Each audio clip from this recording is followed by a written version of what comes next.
Great day today, isn't it? For me, today is day 106 of quarantine. It is 2020, and countries across the world have been taken by surprise by pandemic COVID-19.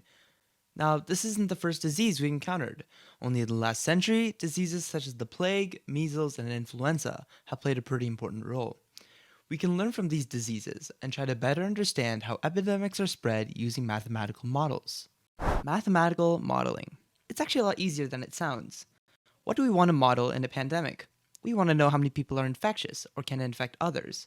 We then need to know how many people are susceptible or at risk of getting infected. Finally, we need to know how many people have recovered and passed away over the course of the epidemic. We've just come up with something called an SIR model. To visualize it, all we need now are equations.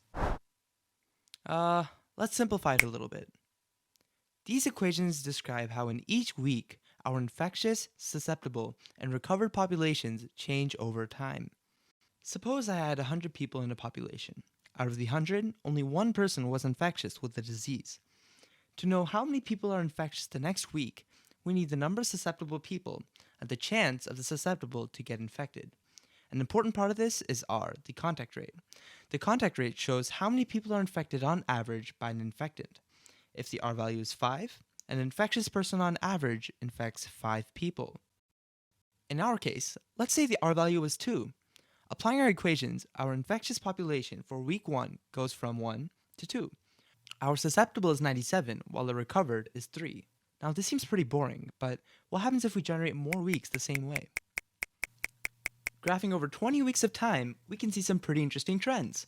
Our graph peaks with nearly 16 people infected in the same time, taking 15 weeks until the virus completely passes. How does this apply to the COVID-19 pandemic? Let's take a country with a population of 1 million.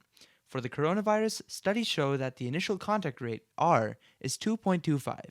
On this model alone, we can see that by week 17, the country's healthcare system has to accommodate for 20% of the population at the same time. But what happens if we distance, even temporarily? We can simulate this by decreasing our R value to 0.75 and only for 6 weeks. By strategically intervening, we distribute the pandemic to an 8% peak, buying weeks of valuable time to prepare and saving thousands of lives. You might ask, if we have all the equations, then why is it hard to predict what happens next?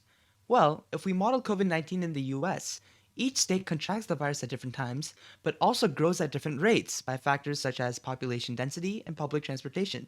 With these uncertain factors, it's difficult to determine how our contact rate values have changed as a country. We can continue supporting scientists in the field for developing more comprehensive models and forecasts. Stay safe, and thank you for watching.